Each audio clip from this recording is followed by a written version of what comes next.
उसके बाद है हमारा विभिन्न प्रमापों के आधार। इसमें कार्यक्षेत्र एवं प्रमाप, किस्म यानी किस्म प्राप्त कच्चे माल एवं तैयार माल के संबंध में तथा ग्राहक सेवा एवं कर्मचारी मनोबल के संबंध में होता है।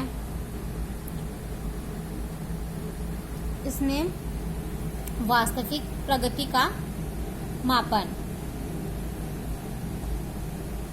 वास्तविक कार्य प्रगति को मापते समय निम्न बातें ध्यान में रखनी चाहिए। जैसे पहला है कार्य प्रगति के आंकड़ों यथा संबंध पूर्णतः सही होने चाहिए, ये आंकड़े निरंतर तैयार किए जाने चाहिए। नेक्स्ट है वास्तविक प्रगति की प्रमापों में तुलना। पहला है नकारात्मक या ऋणात्मक विचलन, दूसरा है धनात्मक विचलन।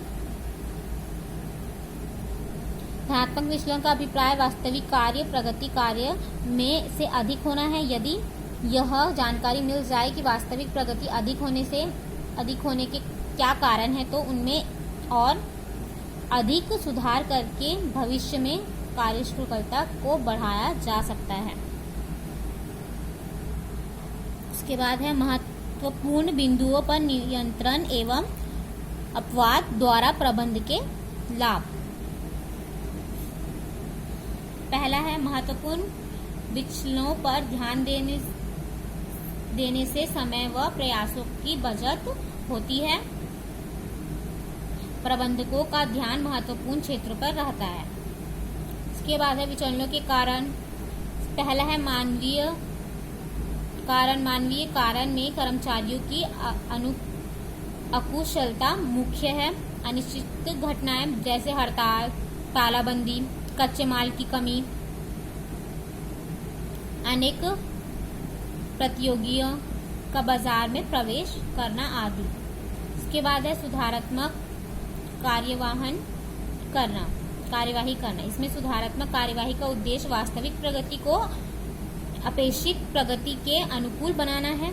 इसमें 2 प्रकार की व्यवस्थाएं शामिल है। इसके बाद प्रबंधकीय नियंत्रण की तकनीकें। पहला है परंपरागत तकनीकें, दूसरा है आधुनिक तकनीकें। पहला है परंपरागत तकनीकें। इसमें परंपरागत तकनीकें वे हैं जो कंपनियों द्वारा सामान्य रूप से प्रयोग की जाती है।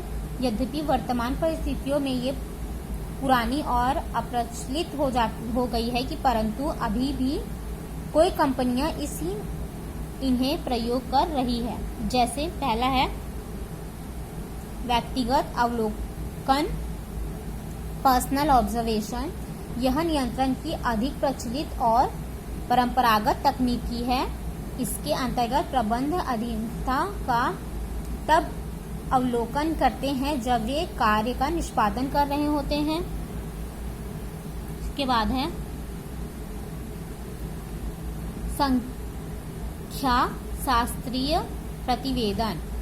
इसमें रेखांकित द्वारा प्रस्तुतिकरण, औसत, प्रतिशत, अनुपात इत्यादि जैसे संख्याई की विभिन्न अवधारणाओं का प्रयोग उत्पादन, लागत, विक्रय, सुरक्षा तथा कर्मचारी की प्रगति के संभवों का विश्लेषण करने में अधिक उपयोगी होता है। संवेशित विश्लेषण, ब्रेक इवन एनालिसिस। इसमें बोला गया है लागत और लाभ के बीच संबंध का अध्ययन करने के लिए विश्लेषण एवं उपयोगी तकनीकी है। इसमें यह पता लगाया जाता है कि किस मात्रा तक विक्रय करने यानी उत्पादन करने पर हानि होती है और किस मात्रा के बाद लाभ होना लगता है। इसके बाद है हमारा बजट नियंत्रण। इसमें बजटीय नियंत्रण बजट अनुमानों तथा वास्तविक परिणामों में तुलना करने की क्रिया को कहते हैं। जैसे बजट एक विवरण है जो भावी परिणामों को जानने के लिए हमारी सहायता करता है और इस परिणामों को प्राप्त करने के लिए हमें कितना खर्च करना पड़ता है। इसमें दिया गया है संवेशन बिंदु इक्वल टू स्थायी लागतें अपॉन प्रति इकाई विक्रय मूल्य, प्रति इकाई परिवर्तनीय लागत। इसके बाद है नियंत्रण की आधुनिक तकनीकी। इसमें बोला गया है यह कंपनी की संपूर्ण प्रगति को नियंत्रण करने के लिए उपयोगी तकनीकी है। जैसे इसमें दिया गया है विनियोग पर प्रत्याय ROI इक्वल टू शुद्ध आय अपॉन विक्रय इंटू विक्रय कुल अपॉन कुल विनियोग इक्वल टू शुद्ध आय अपॉन कुल विनियोग। यह दर्शाती है कि संसाधनों को प्रभावी ढंग से कैसे प्रयोग किया जाता है।